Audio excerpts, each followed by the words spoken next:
12th हाल का paper. Question number 1 है two equal charges Q of opposite sign. मतलब कुल ले दे के एक डाइपोल है जिसका डाइपोल मोमेंट P है।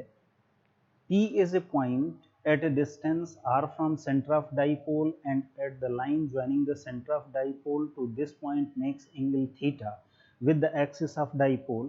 Potential at P is given by। ये है एक्स एक्सिस और यहां पर डाइपोल रखा है। डाइपोल से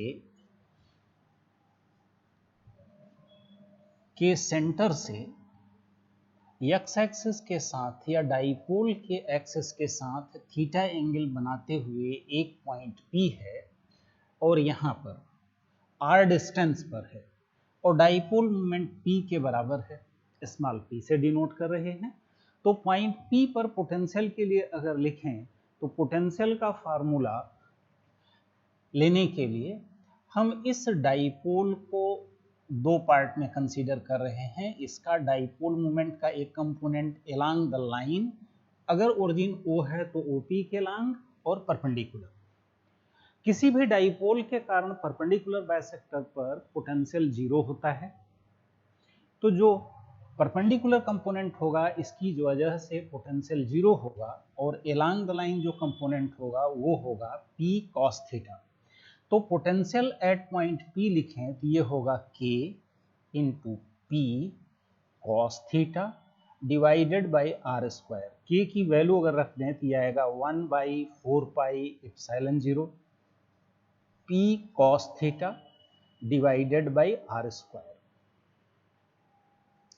क्वेश्चन नंबर 2 इसमें दिया है in an RC circuit while charging the graph of ln i log i graph में लिखा हुआ है साफ साफ, ये प्रिंटिंग में एरर हुआ है। log i versus time is shown by the dotted line.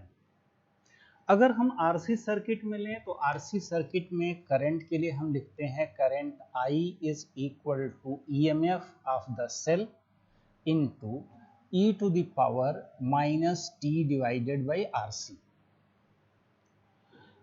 अब अगर लें इसका हम लिखें तो log अगर ले रहे हों तो log i to the base e, मैं पूरा लिख दे रहा हूं, ये बराबर होगा log e by r to the base e, minus sign है t divided by RC ln या log e to the base e।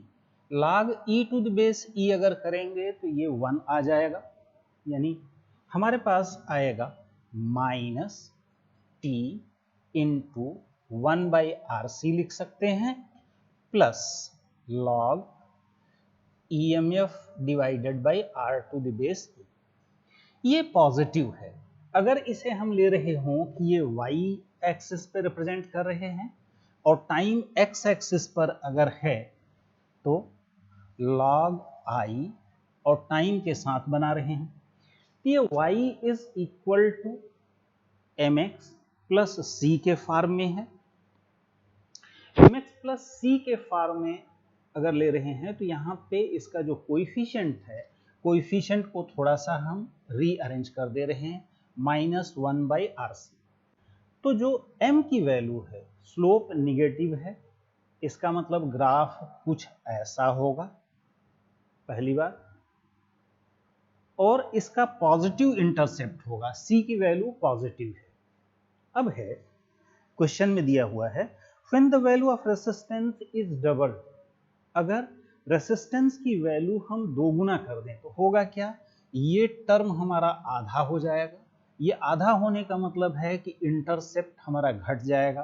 पहले अगर ये ग्राफ बन रहा था तो अब इंटरसेप्ट हमारा c की वैल्यू 2r करेंगे, ये छोटा होगा, लॉग लेंगे और छोटा आएगा, यानी इंटरसेप्ट जो y एक्सिस पर आ रहा है ये कम हो जाएगा। दूसरा, r की वैल्यू अगर बढ़ेगी तो इसका मतलब है ये कोएफिशिएंट के लिए 1/RC की वैल्यू घटेगी, कम निगेटिव होगा, यानी लेस निगेटिव होगा। तो ये ग्राफ का कुछ ऐसा पैटर्न आएगा।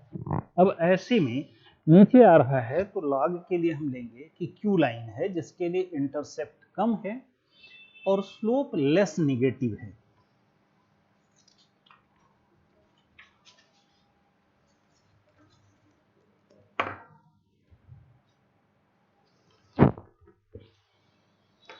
क्वेश्चन नंबर 3 देखते हैं।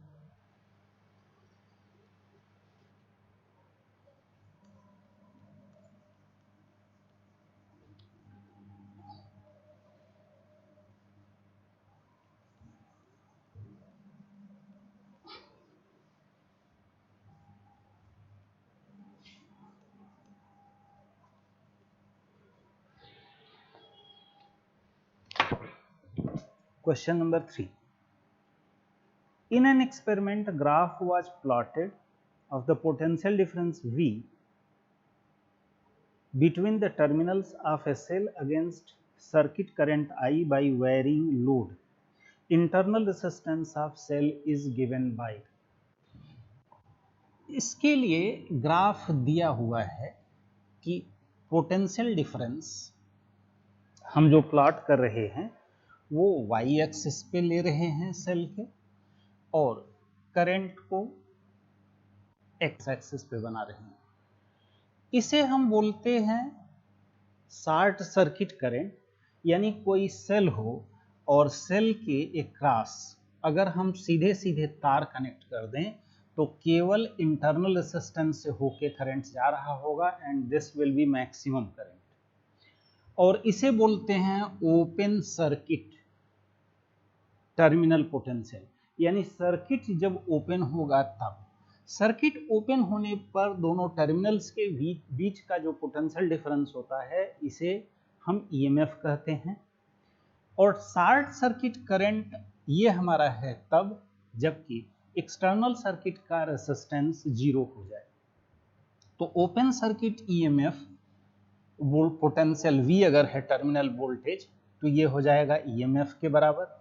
ये इंटरनल रेजिस्टेंस है और इसमें अगर करंट I फ्लो कर रहा है तो यहां से हम लिख सकते हैं I is equal to V divided by R। Short circuit current के लिए फिगर में ये दिया हुआ है कि ये Y के बराबर है और ये Y के बराबर है और ओपन सर्किट पोटेंशियल x के बराबर है। ये y is equal to x divided by r ऐसे लिख सकते हैं, या यहां से अगर हम लिखें तो 1 by r is equal to y by x। हमें निकालना क्या है? हमें निकालना है cell against by wiring internal resistance of the cell is given, या R की वैल्यू अगर कैलकुलेट कर रहे हैं तो R will be equal to x divided by y। R is equal to x divided by y। Question number 4. The field normal to the plane of wire of n turns and radius r which carries current I is measured on the axis of the coil at a small distance h from the center of coil. This is smaller than field at the center by fraction. एक coil है,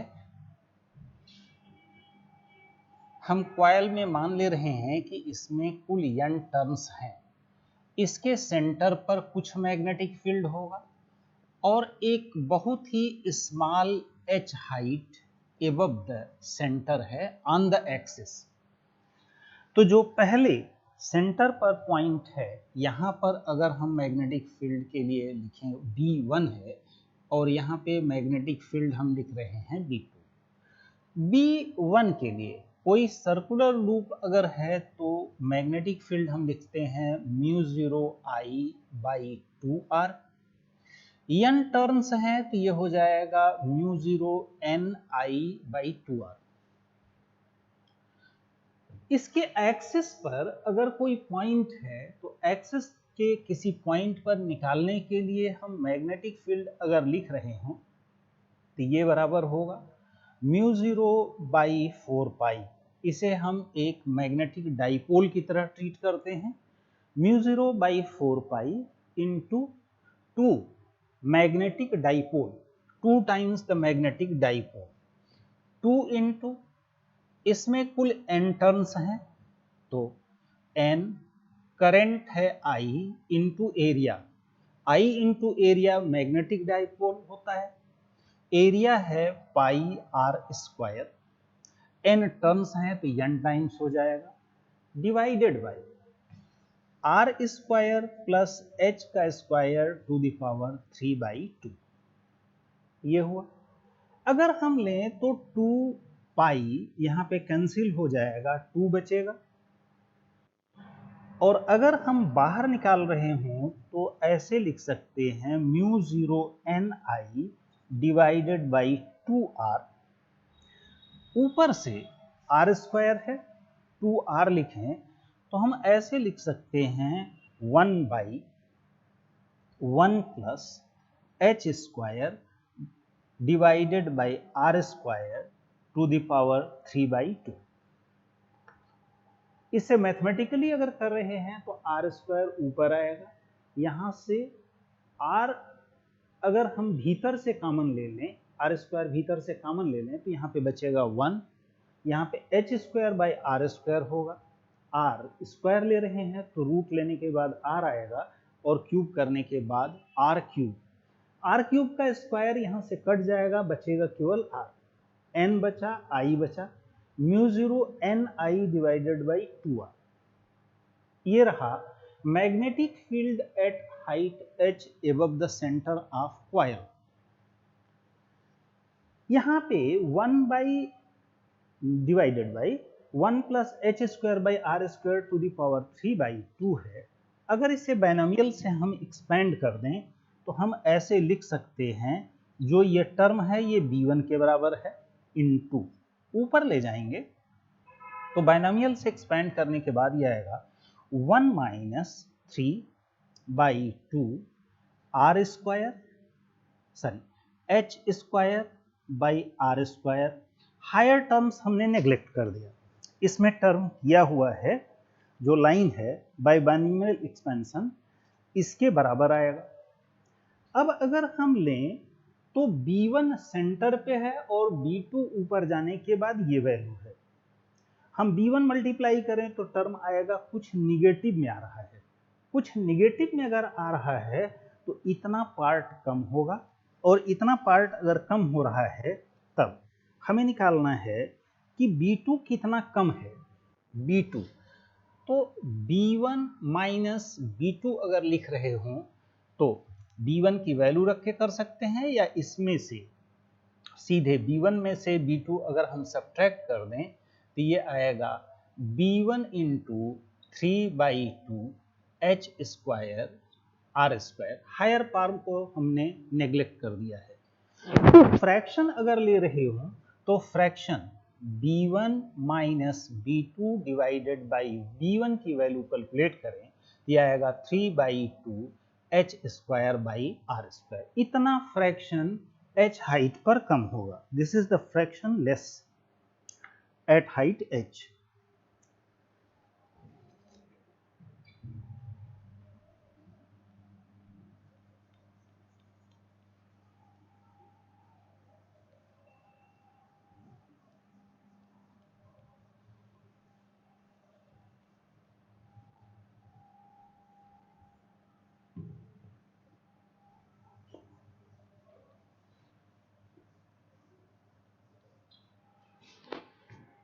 question number 5, question number 5 है, an electron comes with speed this along the positive x direction in the presence of magnetic field this, magnitude of force experienced by the electron is। अब है force के लिए हमें निकालना है अगर, तो हम फोर्स का फार्मूला लिखते हैं F vector is equal to Q dot या Q into vector V cross vector V। Question में x एक्सिस के एलॉन्ग दिया हुआ है, तो चार्ज पहले, फोर्स F की वैल्यू अगर हम लिख रहे हैं तो Q इलेक्ट्रॉन है, तो 1.6 इंटू 10⁻⁻19, लेकिन इलेक्ट्रॉन पर जो चार्ज होता है ये चार्ज निगेटिव होता है। ये हो गया। अच्छा, अब है वेलोसिटी। वेलोसिटी दिया हुआ है स्पीड 2 इंटू 10⁵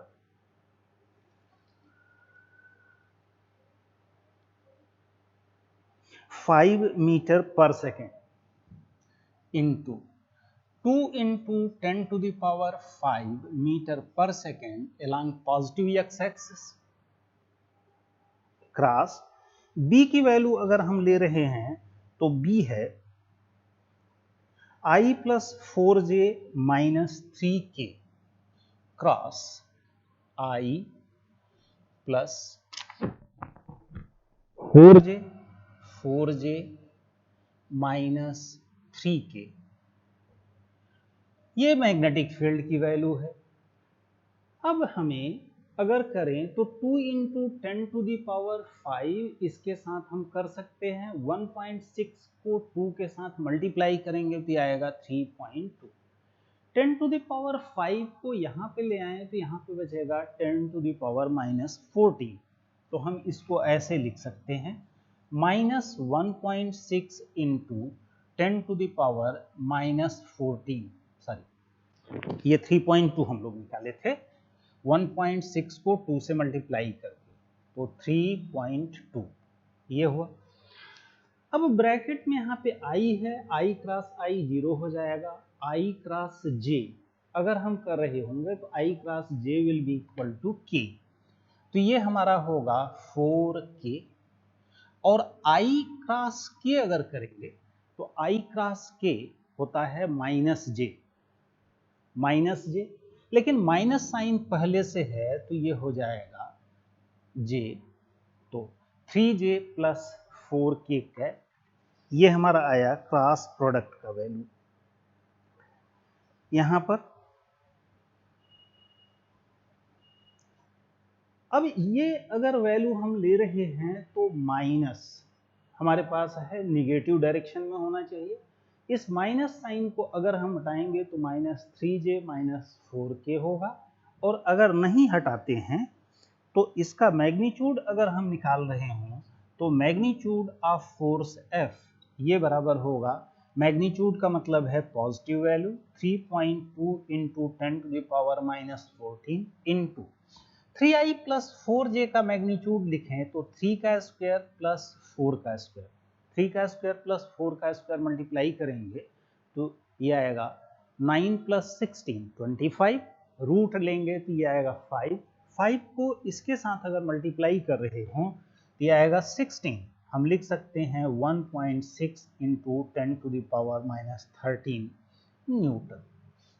ये है magnitude of the force. Question number 6 ये दिया हुआ है, wire carrying a current I is placed in a uniform magnetic field in form of curve.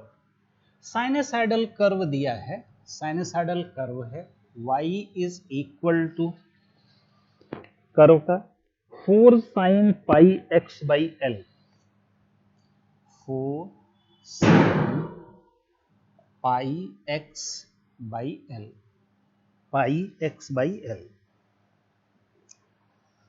ये 0 से लेके 2l तक के लिए वैलिड है, जो भी फंक्शन है, 4 नहीं है, a है, हम सॉरी ये a है, a 0 से लेके 2l तक वैलिड है। फिलहाल अगर हम देखें तो 0 से लेके 2l तक टोटल लेंथ 2l हुआ। कंडक्टर पे current carrying conductor in external magnetic field अगर है तो हम बोलते हैं कि कंडक्टर पे जो फोर्स लगेगा करंट और इफेक्टिव लेंथ पे डिपेंड करता है, कंडक्टर के शेप पर डिपेंड नहीं करता। तो इसका इफेक्टिव लेंथ 2l है, इस नाते फोर्स अगर हम निकाल रहे हों तो फोर्स हो जाएगा IBL और l की जगह लिखेंगे 2l, तो ये हमारा आंसर होगा 2IBL।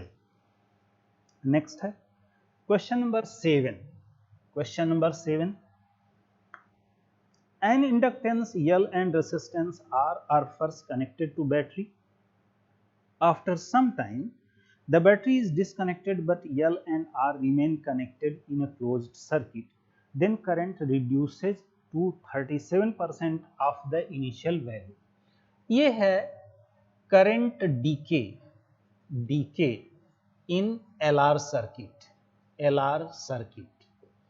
डीके सर्किट में अगर हम I लिख रहे हो तो I की वैल्यू होती है इनिशियल करंट जब स्विच को शॉर्ट सर्किट किए थे, E by R into E to the power minus R T by L, या इसको हम ऐसे भी लिख सकते हैं EMF by R into E to the power minus T divided by L by R, ऐसे भी लिखते हैं। तो निकालना क्या है, करंट विल ड्रॉप टू 37%, यानी इनिशियल करंट अगर I0 था तो I0 का मतलब है इसका 37%, 37 बाई 100, तो ये होगा I0 डिवाइडेड बाई E, और यही बराबर E by R initial current है, तो ये होगा I0 into E to the power minus T by L by R. इसे अगर हम लिखना चाहें तो ऐसे लिख सकते हैं 1 by E is equal to E to the power minus 1 is equal to, यहां पे आएगा E to the power minus T by L by R. ये टू द पावर माइनस 1 के लिए ये क्वांटिटी 1 अगर हो जाए तो 1 कब होगा, t by this is equal to 1, तो यहाँ पे t की वैल्यू आएगी L by R, L by R पर। वैसे इसको हम सीधे सीधे भी बोलते हैं कि किसी LR सर्किट में जिसमें स्टेडी स्टेट करंट फ्लो कर रही हो E बाई आर, अगर इंडक्टर और रेसिस्टर को शॉर्ट सर्किट करेंगे तो एक time constant T is equal to L by R time में करंट अपने इनिशियल वैल्यू का 37% बचता है।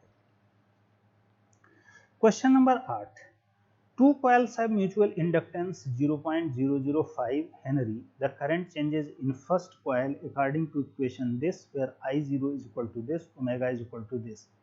Maximum value of EMF in the second coil is, हम म्यूचुअल इंडक्टेंस की बात कर रहे हैं तो इंड्यूस्ड EMF अगर हम लिख रहे हो तो इंड्यूस्ड EMF हमें लिखना चाहिए minus M D I D T, minus M mutual inductance into D I D T. Mutual inductance की वैल्यू क्वेश्चन में दिया है 0.00005 henry, 005 henry into D I D T. I की वैल्यू क्वेश्चन में दिया हुआ है I0 sine omega T, I0 की वैल्यू है 10 एम्पियर, तो इसके लिए D D T of I0 sine omega T करेंगे तो ये बराबर आएगा m, इसको m अभी रखते हैं, इसको m ही रखते हैं, माइनस m, तो माइनस m इंटू डिफरेंशिएट कर रहे हैं तो साइन ओमेगा टी का डिफरेंशियल आएगा omega cos omega T, 0 into omega into cos omega T. हमें निकालना है the maximum value of EMF, maximum value of EMF हमें कैलकुलेट करना है।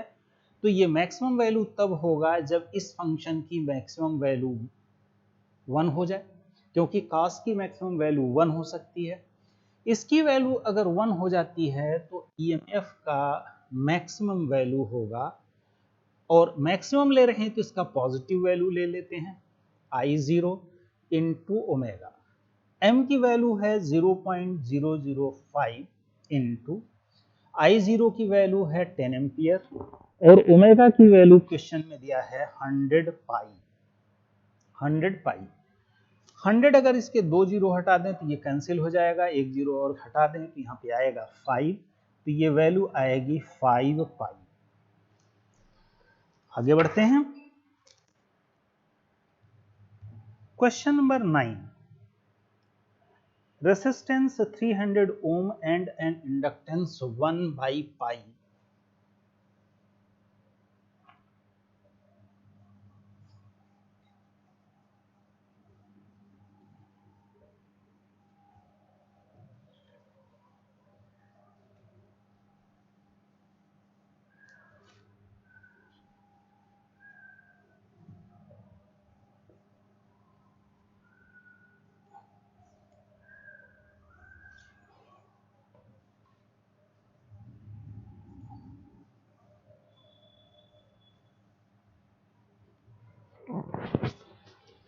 Question number 9,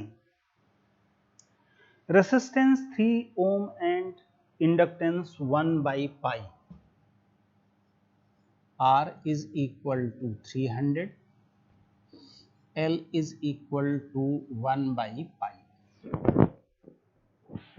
are connected in series to a voltage source 20 volts 200 hertz. Omega is equal to 200 hertz. Sorry, ये है frequency, तो omega की वैल्यू होगी 2 पाई F, ये value आएगा 400 पाई। तो अगर हम इंडक्टिव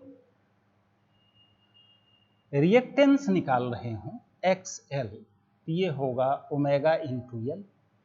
ओमेगा की वैल्यू है 400 पाई इंटू 1 बाई पाई करें तो आएगा 400 ओम।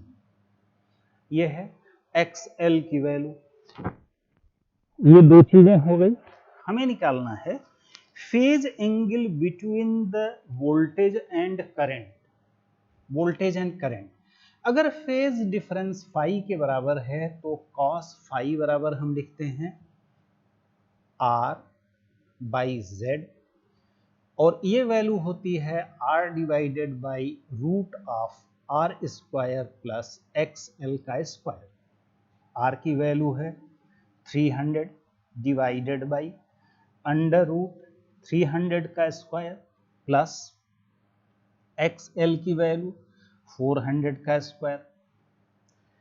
ये स्क्वायर करके सम करेंगे तो ये आएगा 500 का स्क्वायर। 500 रूट के बाहर निकालेंगे तो 500, और ये वैल्यू आएगी 3/5।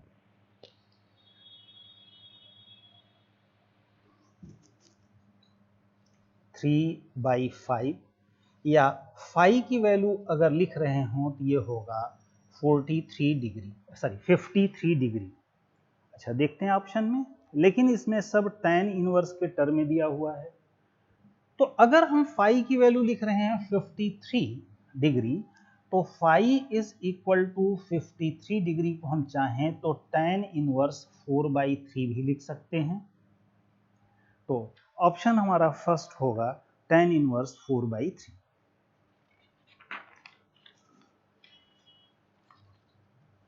Question number 10, if an alternating voltage is represented as E is equal to 141 sin 628, 10, EMF is equal to 141 sin 628t।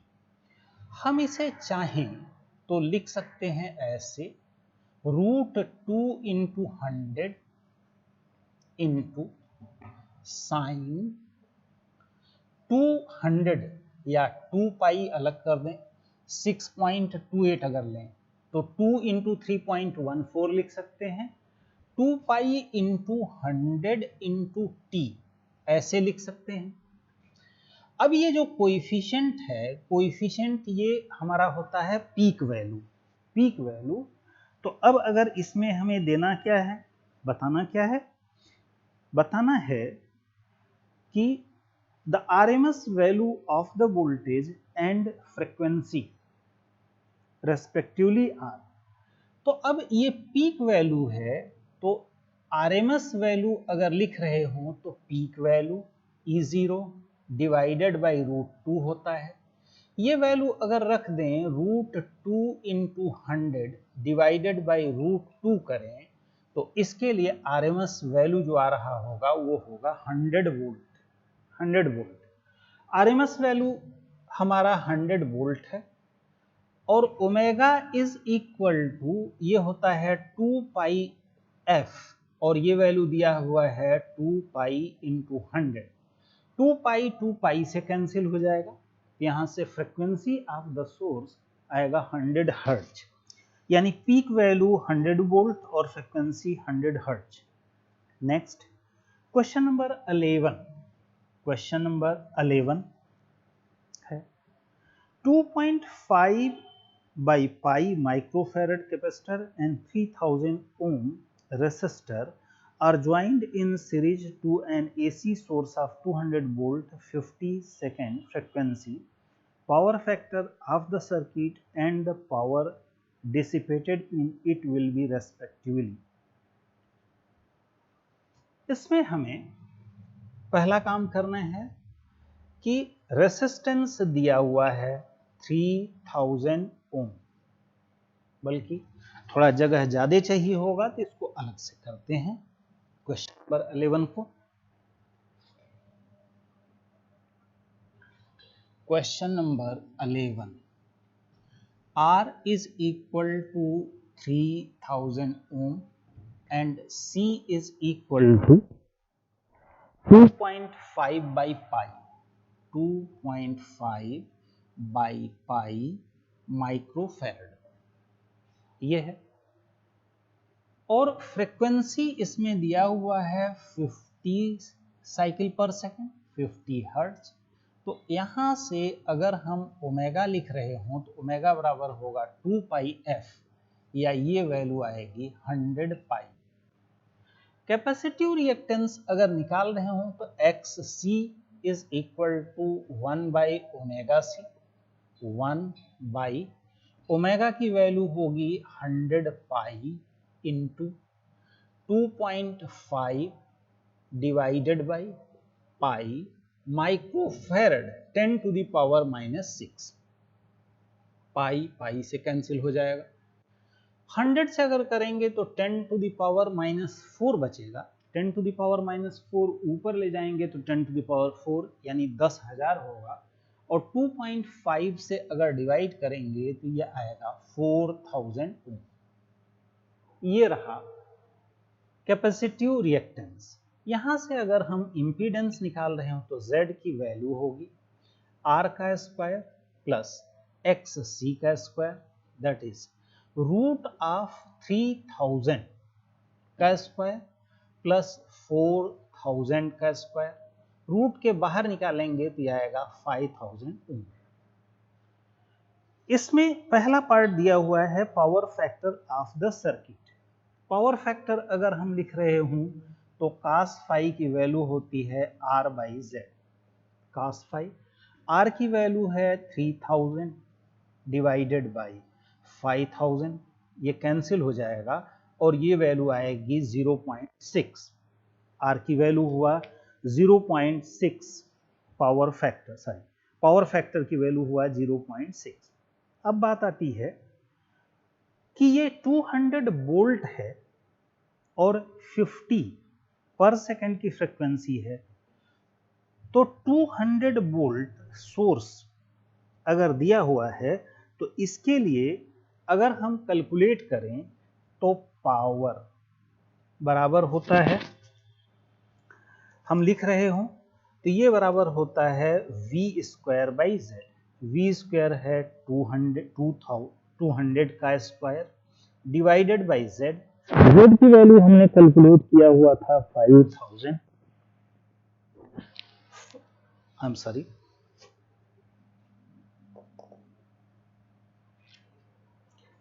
V square by Z into cos phi power factor के साथ आता है। V की value है 200 का square हो जाएगा, इसकी वैल्यू आएगी 5000 और पावर फैक्टर हम लोग कैलकुलेट किए थे 0.6। इसका स्क्वायर करेंगे तो यहाँ पे आएगा 4 और 4 जीरो के साथ आएगा, 3 जीरो कैंसिल हो जाएगा, 1 जीरो इसके साथ हम बढ़ा सकते हैं, हटा सकते हैं। तो 4 इंटू 6 मल्टीप्लाई करेंगे 24 डिवाइडेड बाई 5। अगर इसको हम सॉल्व कर रहे होंगे तो हमें आएगा 4.8 वाट, यानी पावर फैक्टर इसका 0.6 होगा cos फाई की वैल्यू, और पावर डिसिपेटेड होगा 4.8 वाट।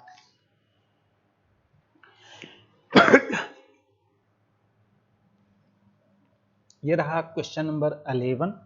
आगे बढ़ते हैं।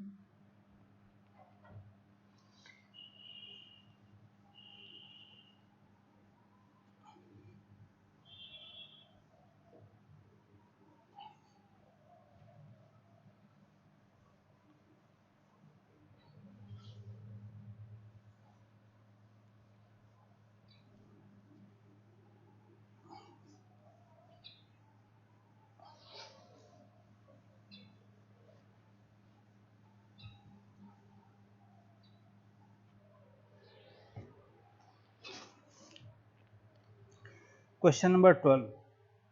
Voltage of an AC supply varies with time as this. Maximum voltage and frequency respectively are. Question number 12. V is equal to 120 into sine 100 pi t into cos 100 pi T. इसको theta अगर हम कहें तो ये भी theta है, और इसे 120 के बजाय 60 इंटू 2 कहें तो हमें आएगा 2 साइन थीटा कॉस थीटा, या साइन 2 थीटा लिख सकते हैं। इसी को हम लिख सकते हैं 60 साइन 200 पाई टी, या इसी को हम लिख सकते हैं 60 into sine into 2 pi into 100 into T. तो इसके लिए पीक वैल्यू होगा 60 वोल्ट और फ्रीक्वेंसी ऑफ द सोर्स होगा 100 hertz. Question number 12। Question number 13। When an AC source of EMF this is connected across a circuit, the phase difference between EMF E and current I in the circuit is observed to be pi by 4 as shown in the diagram. If circuit consists possibly only of RC or LC in series, find the relationship between the two elements. इसमें है I पहले peak पर पहुंचता है और EMF बाद में। इसका मतलब है I लीड कर रहा है और EMF लैग कर रहा है। ऐसा कब होता है? करंट लीड करता है और पोटेंशियल डिफरेंस लैग करता है जब सर्किट RC सर्किट हो। AC RC सर्किट है तो कैपेसिटर का पोटेंशियल डिफरेंस करंट से लैग कर रहा होता है। इसमें भी पोटेंशियल करंट से लैग कर रहा है। दूसरा चीज इस क्वेश्चन में दिया हुआ है कि दिस इज फाई, तो अगर हम tan phi is equal to tan pi by 4 लिख रहे हों और यही बराबर होगा omega C divided 1 by omega C by R, तो 1 by omega C by R की वैल्यू होगी 1 के बराबर, या यहां से हम कह सकते हैं कि capacitive reactance 1 by omega C is equal to R के होना चाहिए। सर्किट में अगर हम देख रहे हैं सर्किट का ओमेगा की वैल्यू दिया हुआ है 100, तो कौन सा कॉम्बिनेशन फिट होगा?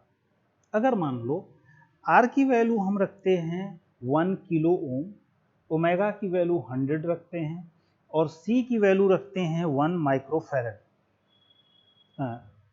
पहला ऑप्शन 10 माइक्रोफैरड अगर रखते हैं तो 1 बाई ओमेगा 100 इंटू C की value 10 microfarad, 10 into 10 to the power minus 6, 10 to the power 100 ये हो गया 1000। अगर इसे हम लिखें तो 1 by 10 to the power minus 3 आएगा और ये वैल्यू आएगी 1000 या 10 टू द पावर 3 ओम, यानी 1 बाई ओमेगा सी की वैल्यू आर के बराबर है, तो ये ऑप्शन हमारा सही है। तो 13 का आंसर होगा A. Question number 14। What is the RMS value of an alternating current which when passed through a resistor produces heat which is twice of that produced by direct current of 2 amperes in same resistance? Which is thrice? Which is thrice? IRMS अगर power 3 times होगा तो heat produced भी 3 times होगा, तो IRMS का square into are power में लिख दे रहा हूं, यही बराबर होगा 3 टाइम्स IDC का स्क्वायर इंटू आर।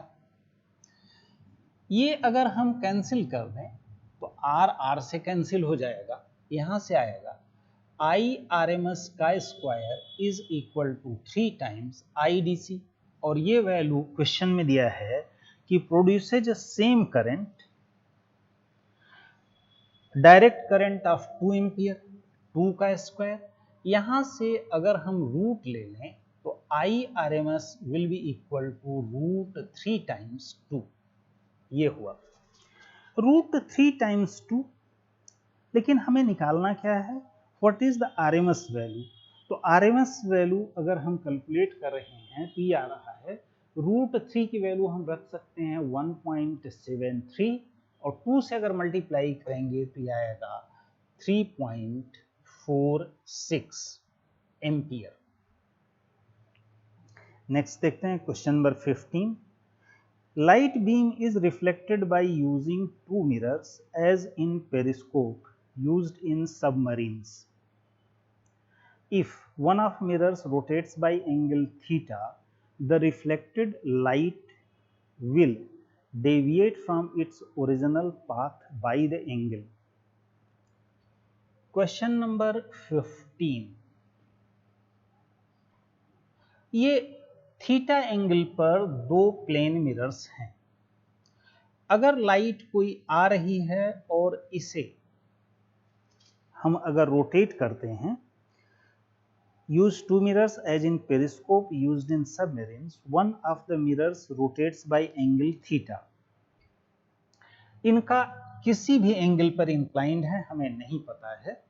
अब अगर इस मिरर को हम थीटा एंगल से रोटेट कर देते हैं, थीटा एंगल से रोटेट कर देते हैं, तो रिफ्लेक्टेड रे उल्टे डायरेक्शन में, ये अगर थीटा से रोटेट करते हैं तो थीटा से रोटेट सेम सेंस में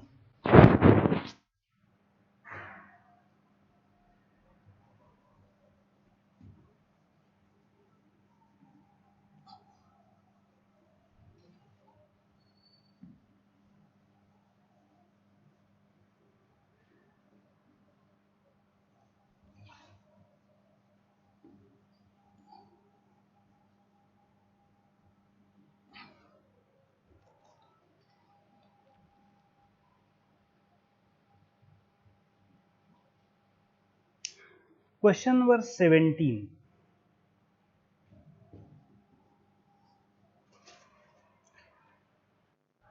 Three resistors 3 ohm, 4 ohm and 6 ohm are connected in parallel. Ratio of currents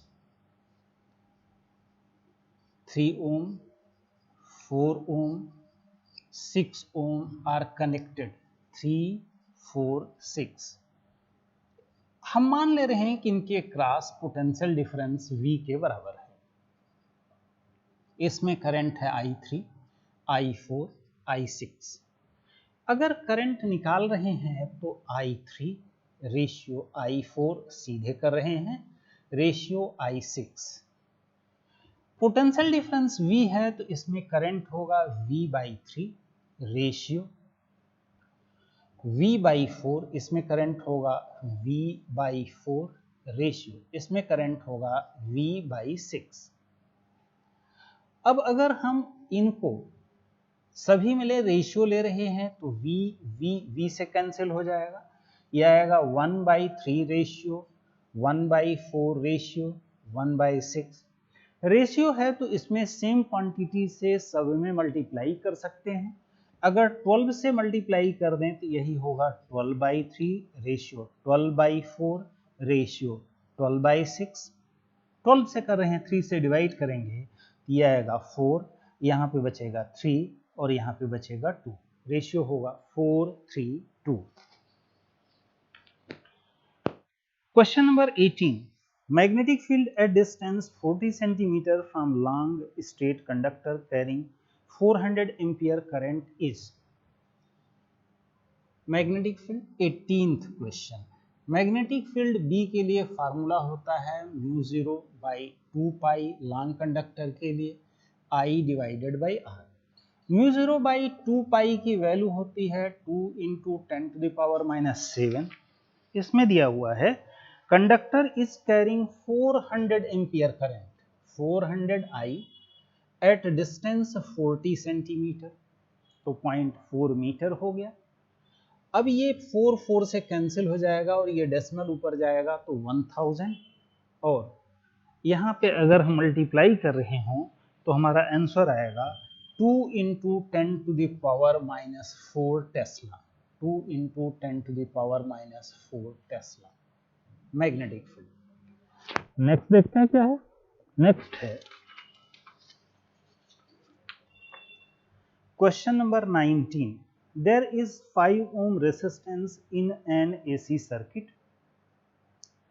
Inductance of 0.1 Henry is connected with it in series. If equation of AC EMF is 5 sin 50t, then phase difference between current and EMF is. तो अगर हम लिखें question number 19, तो इसमें R की value दिया हुआ है। R की वैल्यू है 5 ओम। इंडक्टिव रिएक्टेंस अगर लिख रहे हों तो XL is equal to omega L। Omega की वैल्यू है 50, तो is equal to omega 2 pi f पूरा, या इसमें जो वैल्यू सीधे सीधे 50 लिखा हुआ है तो ये बराबर होगा 50 इंटू L की वैल्यू है 0.1 हेनरी। मल्टीप्लाई करेंगे तो ये भी आएगा 5 ओम। 5 ओम हमें कैलकुलेट करना है। Then the phase difference between the current and the EMF is. अगर फेज डिफरेंस फाई के बराबर है तो हम लिखते हैं cos phi is equal to R divided by root of R² plus Z²। R की वैल्यू है 5 डिवाइडेड बाई रूट ऑफ 5 का स्क्वायर प्लस 5 का स्क्वायर इज इक्वल टू 1/√2। 1/√2। अगर फाई की वैल्यू हम देख रहे हैं तो phi will be equal to 45 degree, या π/4 भी हम बोल सकते हैं। क्वेश्चन नंबर 20 मिरर का है। Next question number 21। An infinite non-conducting sheet has charge surface density this on one side. How far apart are equipotential surfaces whose potential difference differ by 50 volt? Electric field basically ये दिया हुआ है। Electric field 50 volt से अगर इनके बीच का potential difference है 21, E की वैल्यू हम लिखते हैं is equal to sigma by 2 epsilon 0 plane sheet के लिए। और अगर दो इक्विपोटेंशियल सरफेस के बीच का पोटेंशियल डिफरेंस V है और बीच का डिस्टेंस D है, तो हम लिखते हैं sigma by 2 epsilon 0 electric field is equal to potential difference by बीच का डिस्टेंस। यहां से अगर D की वैल्यू लिखें तो ये बराबर होगा 2 epsilon 0 into V divided by sigma. 2 epsilon 0 2 into 8.85 into 10 to the power -12। Potential difference है 50 volt divided by sigma. Sigma की वैल्यू क्वेश्चन दिया है 0.01 माइक्रोकूलम पर मीटर। 0.1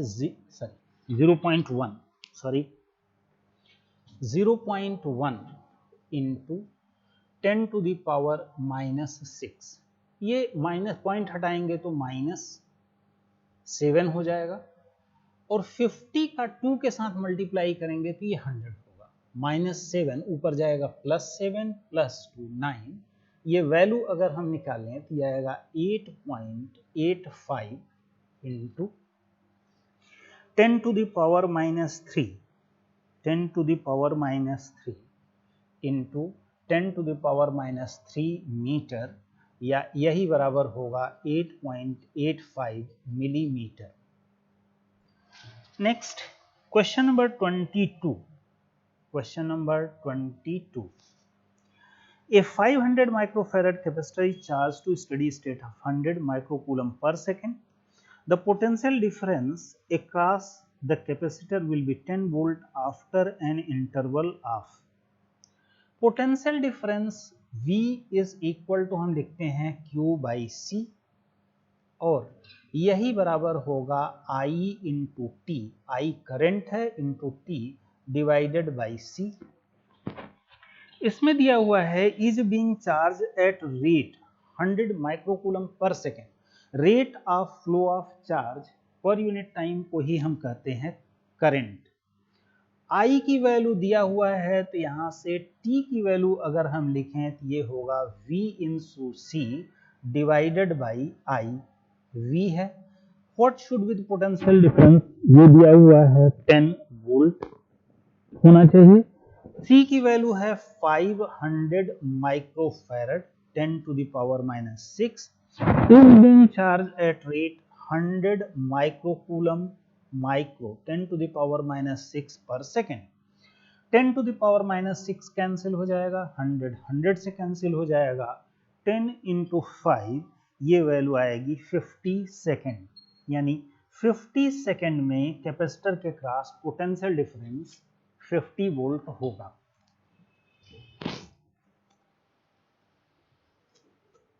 आगे बढ़ते हैं।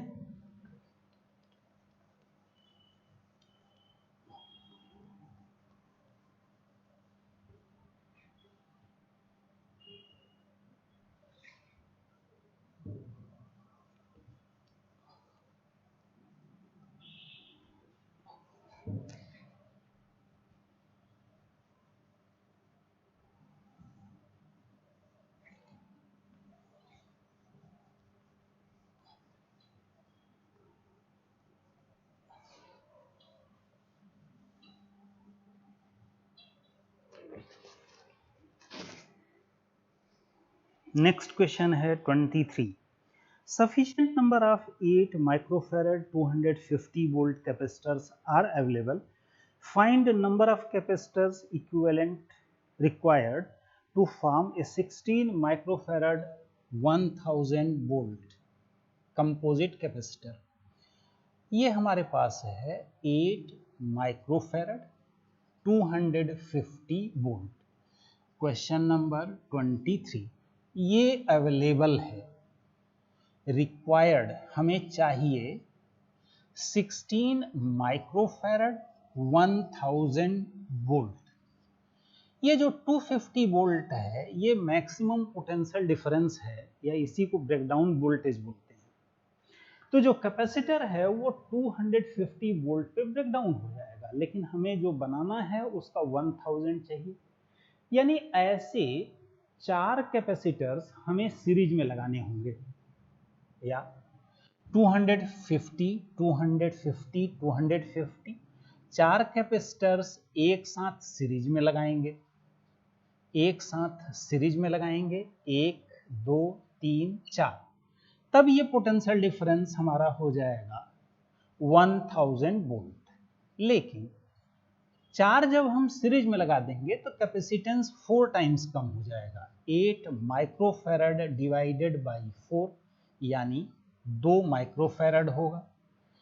और हमें 16 माइक्रोफैरड चाहिए, तो इसका मतलब है ऐसे 8 कॉम्बिनेशंस अगर हम पैरेलल में लगा दें तो 8 मल्टीप्लाइड बाई 2 माइक्रोफैरड ये हमारा 16 माइक्रोफैरड हो जाएगा। यानी एक सीरीज कॉम्बिनेशन में हमें 4 कैपेसिटर चाहिए और ऐसे 8 कॉम्बिनेशन लगाएंगे तो 16 माइक्रोफैरड होगा। तो टोटल नंबर ऑफ कैपेसिटर्स अगर हम निकाल रहे हों तो ये बराबर कितना आएगा, 8 कॉम्बिनेशंस और एक कॉम्बिनेशन में 4, टोटल 32 कैपेसिटर्स की जरूरत होगी।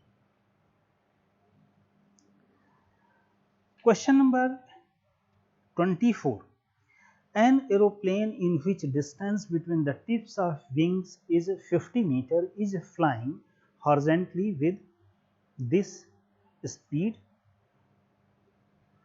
over a place where vertical component of earth magnetic field is this, potential difference between the tips of the wings is।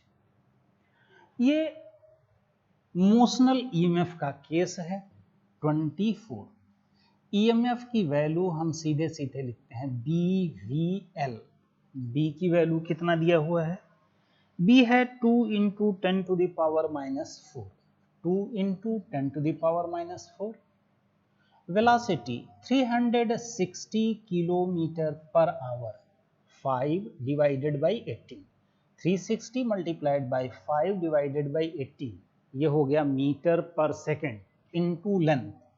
Wing के टिप्स के बीच का डिस्टेंस है 50, मल्टीप्लाई कर डिवाइड कर, यहां से डिवाइड करेंगे तो ये आएगा 20 इंटू 5 100, 50 इंटू 2 मल्टीप्लाई करेंगे 100, 100 and 100 10 to the power 4, value calculate करेंगे तो ये वैल्यू हमें जो आएगा ये बराबर होगा 1 वोल्ट। क्वेश्चन नंबर 25, 25 क्या है, इसमें है reading of ideal volt meter in the adjoining diagram will be, in volt हमें निकालना है। यहां पे दो सेल लगे हुए हैं, दो सेल, तो दो सेल जैसे A और B के बीच एक कनेक्टेड है और इधर B से N के बीच एक रेसिस्टेंस है और N से C के बीच एक।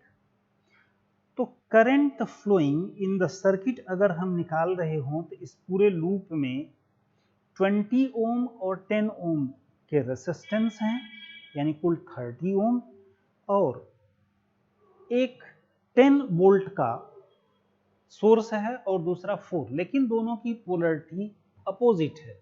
तो करंट निकाल रहे हो तो ये होगा 10 माइनस 4, दोनों सोर्स की पोलरिटी अपोजिट है, 20 प्लस 10 ओम, ये होगा 6 डिवाइडेड बाई 30 या 1/5 एम्पियर का करंट होगा, 1/5 एम्पियर। अब अगर हम फिगर में ले रहे हैं तो यहाँ पे वोल्ट मीटर लगा है, वोल्ट मीटर, ये रेसिस्टेंस हमारा है 20 ओम, ये 10 ओम, और यहाँ पर अपोजिट पोलरिटी के साथ ये हमारा पोलरिटी है 4 वोल्ट का और यहाँ पे 10 वोल्ट का। तो अब अगर हम इन दोनों पॉइंट्स के बीच लें तो करंट हमारा कुछ ऐसा क्लॉकवाइज फ्लो कर रहा है, यहां से चलेंगे तो इसके क्रॉस पोटेंशियल डिफरेंस अगर लें तो नेगेटिव से पॉजिटिव जा रहे हैं, तो V इज इक्वल टू क्या आएगा 4 वोल्ट प्लस करंट के अपोजिट जा रहे हैं, अपोजिट जा रहे हैं तो R इंटू आई 1/5, 20 इंटू 1/5 ये होगा 4 और वैल्यू आएगी 8 वोल्ट, यानी इसके क्रॉस पोटेंशियल डिफरेंस 8 वोल्ट होगा। नेक्स्ट क्वेश्चन है 26, some magnetic flux is changed from a coil of resistance 10 ohm, as a result an induced EMF is developed in it which varies with time as shown in figure, magnitude of change in flux through the coil in Weber is। हम लिखते हैं EMF is equal to, negative sign मैं इस्तेमाल नहीं कर रहा हूं, delta phi by delta T. अगर करंट निकाल रहे हैं तो I is equal to EMF divided by R, 1/R कर सकते हैं। यहां से डेल्टा फाई अगर हम लिखें तो 1/R है, I के साथ मैं एक बार फिर से लिख दे रहा हूं, ये होगा 1/R into delta phi divided by delta T, या यहां से चेंज इन मैग्नेटिक फ्लक्स ये बराबर होगा R into I into delta T, into delta T. I into delta T ये टोटल चार्ज भी हम बोल सकते हैं, और अगर कोई सर्किट दिया हुआ है तो इस सर्किट का इनिशियल करंट है 4 एम्पियर में, और for duration of 4 ampere, for duration of 0.1 second. I into delta T इस ग्राफ के नीचे के एरिया के बराबर होगा, और सर्किट में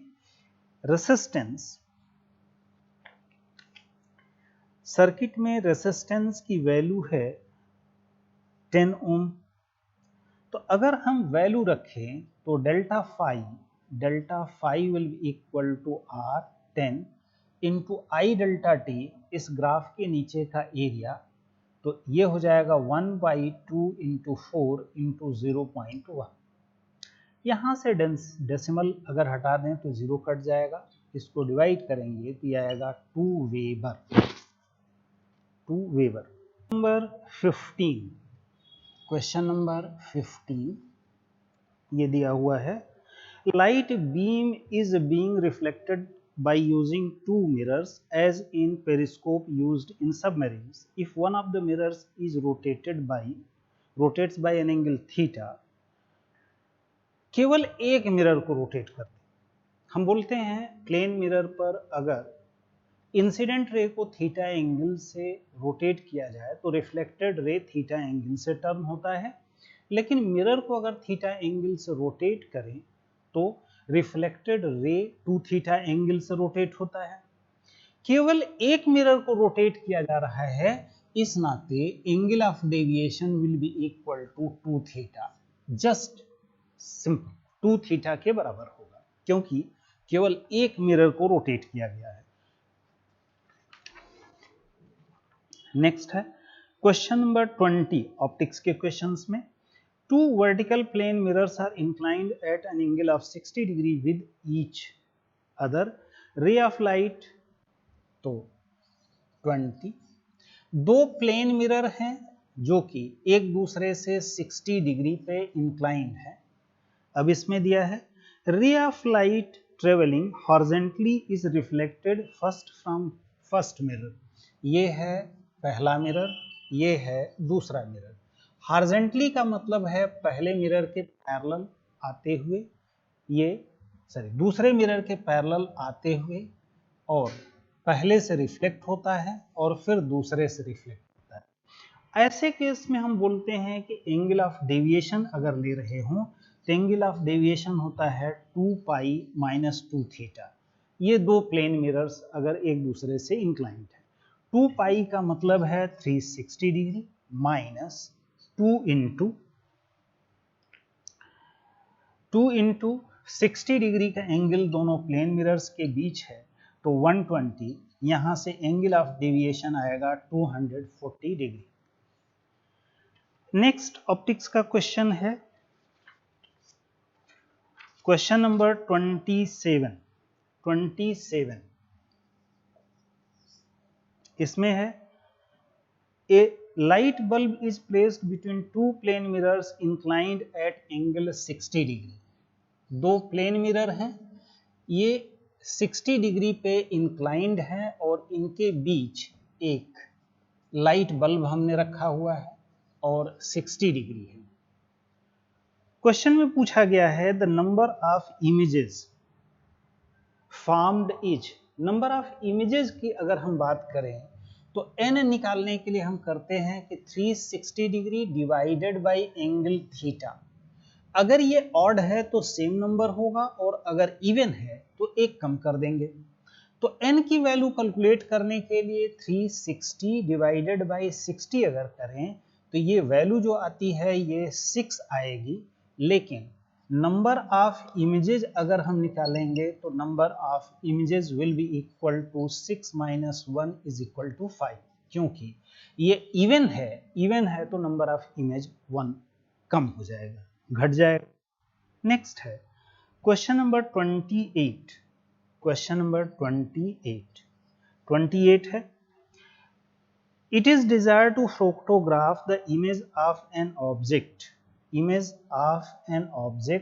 placed at a distance 3 meter from a plane mirror। 3 meter from a plane mirror, यहाँ पे ऑब्जेक्ट को हमने रखा हुआ है, ये है ऑब्जेक्ट और ऑब्जेक्ट की दूरी है 3 metre. The camera which is a distance 4.5 metre from mirror, यहाँ पर कैमरा लगा हुआ है, ये है कैमरा।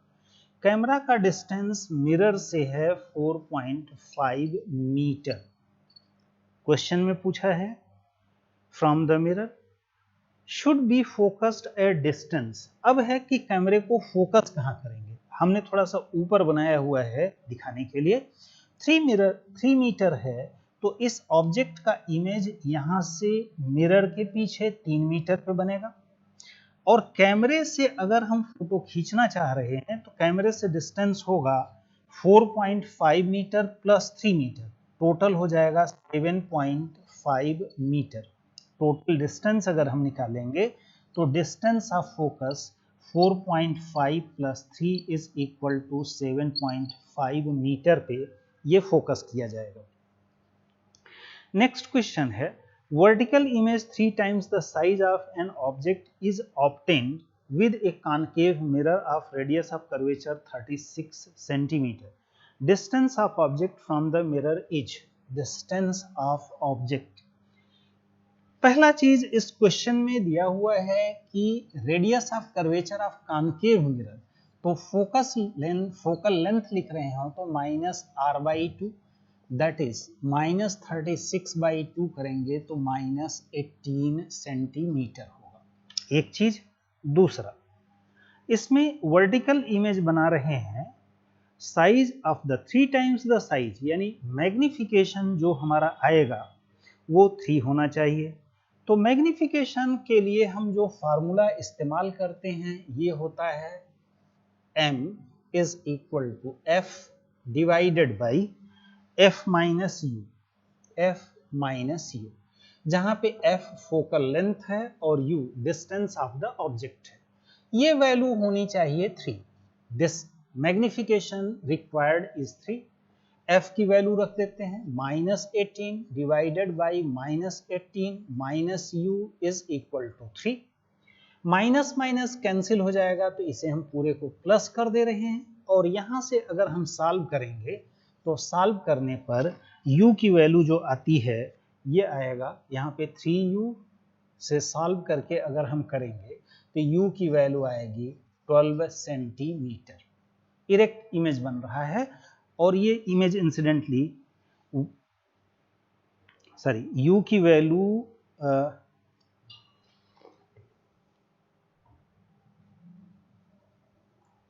मल्टीप्लाई करके चेक कर लेते हैं। 18 is equal to 54 plus 3u, u को इसको इस तरफ ले जाए तो u की वैल्यू आएगी -12 मीटर। क्वेश्चन नंबर 30 है, A concave mirror is used to form the image of a flower on a nearby wall 120 cm from the flower. If a transverse magnification of 15 is required, distance of flower from the mirror should be. हमारे पास magnification के लिए लिखते हैं हम image distance divided by, या image distance v divided by object distance u। यहाँ पे हम केवल मैग्नीट्यूड की बात कर रहे हैं, साइन नहीं ले रहे हैं। तो हमें जो ऑब्जेक्ट के लिए बनाना है उसको 120 सेंटीमीटर पे फोकस कर रहे हैं डिवाइडेड बाय u, और ये मैग्निफिकेशन हमें चाहिए 15 का, तो यहाँ से u ऑब्जेक्ट डिस्टेंस अगर कैलकुलेट करेंगे तो आएगा 120 divided by 15 is equal to 8 centimetre.